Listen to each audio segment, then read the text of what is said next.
Olá! Hoje a gente tem um material bem interessante aqui na mão. É a transcrição completa de uma coletiva de imprensa do técnico Felipe, do Flamengo, logo depois de uma derrota para o Fluminense.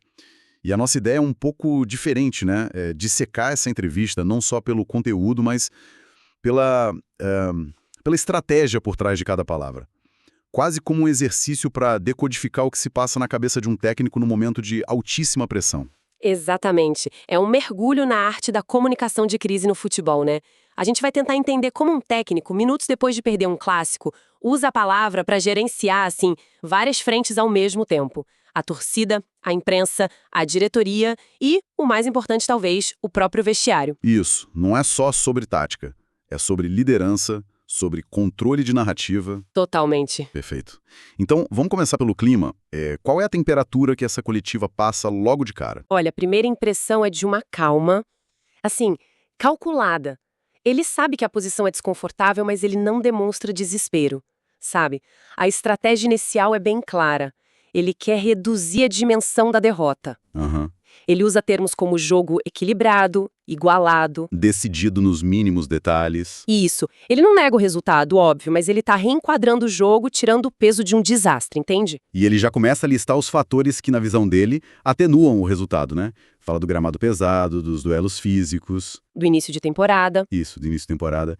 Mas, assim, isso não soa um pouco como desculpa pro torcedor que só viu 2-0 no placar? É uma linha muito tênue. Pro torcedor mais passional, sim, pode soar. Mas o fascinante aqui é a técnica. Ele tá, tipo, distribuindo a responsabilidade pela derrota. Entendi. Uma parte vai pro campo, outra pro calendário, outra pro mérito do adversário, que ele faz questão de reconhecer. Fazendo isso, ele dilui o peso que cairia numa falha tática específica ou na performance de um jogador. É para proteger o grupo. E ele também busca o passado para justificar o presente. Ele cita um jogo anterior, contra o mesmo Fluminense, Pois é. dizendo que da outra vez o time estava incompleto e que agora o jogo também foi descaracterizado. É como se ele dissesse: calma, vocês ainda não viram nosso potencial máximo. Precisamente. É uma promessa implícita de que vem coisa melhor por aí, sabe? Ele tá gerenciando a expectativa futura enquanto amortece o golpe do agora. E isso fica ainda mais claro quando ele fala do calendário. Sim, vamos entrar nisso. Ele é muito questionado sobre a maratona de jogos, a Supercopa, o Brasileiro, e a resposta dele é sempre a mesma, o que é curioso. Ele diz que jogar muito é um privilégio. Para mim, esse é o ponto alto da entrevista. É uma inversão de perspectiva brilhante. Ele pega um negativo claro, que é o desgaste, o cansaço. O risco de lesão. Exato, e reenquadra como um troféu, um símbolo de sucesso. Ele fala com todas as letras. Para ter o problema de jogar uma Supercopa, você precisa antes ter sido campeão brasileiro. Ou seja, ele transforma a queixa em um atestado de sucesso. É um recado poderoso. Mas vamos combinar. Será que o jogador lá no vestiário, sentindo a perna pesada, ele compra esse discurso do privilégio? Essa é a grande questão. E é o que separa os bons gestores de grupo. Esse discurso tem duas frentes. Para fora, é uma demonstração de força. Para dentro, é um desafio. É como dizer para o elenco: eu sei que vocês estão cansados, mas esse cansaço é o preço da grandeza. Faz sentido. Se ele tem a confiança do grupo, isso vira combustível. Se a relação já está meio desgastada, aí sim pode soar vazio. E essa ideia de planejamento, de ter tudo sob controle, ela continua quando ele fala da parte física, né? Ele dá detalhes. E que detalhes! Ele revela que as substituições do Pedro e do Bruno, que jogaram 45 minutos, do Alexandro, com 60, e do Varela, com 30, já estavam todas programadas. Ele chama de trocas condicionadas. Exato. Isso é muito significativo porque mostra que não foi uma decisão de pânico no meio do jogo. Foi a execução de um plano. É um recado, né?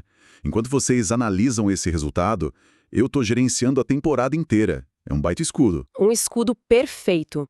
E essa postura de protetor, de gestor, ela se estende quando ele é perguntado sobre jogadores específicos, que é sempre a parte mais tensa da coletiva. Sim. A estreia do goleiro Andrew, a situação do Ayrton Lucas e principalmente a cobrança em cima do Emerson Royal e do Samuel Lino. Ali ele foi pra parede. E a resposta para cada um é uma aula. No caso do Andrew, ele dosa o elogio com a correção. Reconhece a coragem, mas admite uma coragem excessiva. Ou seja, eu vi o erro, confio no jogador, vamos ajustar. Não expõe o atleta. Com o Ayrton Lucas, ele ainda é mais direto. Joga pro departamento médico, fala da pubalgia e meio que encerra o assunto. Uma barreira. Isso não é comigo, é com a ciência. Mas a defesa mais forte, quase paterna, é a que ele faz do Emerson e do Lino. A frase dele é fortíssima.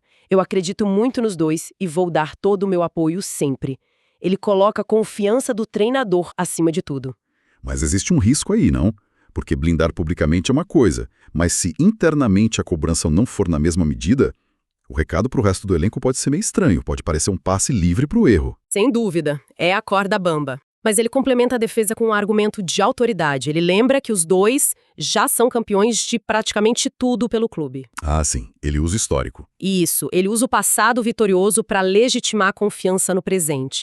A aposta dele é que esse apoio público vai recuperar o jogador e não acomodar. E no meio disso tudo, ele também fala de tática. Ele admite problemas, o que é interessante. Sim, e é talvez o momento de maior vulnerabilidade dele, mas ainda assim uma vulnerabilidade controlada. Ele reconhece a dificuldade na saída de bola, mas, de novo, acredita a boa marcação do Fluminense. Dividindo a responsabilidade mais uma vez. Exatamente.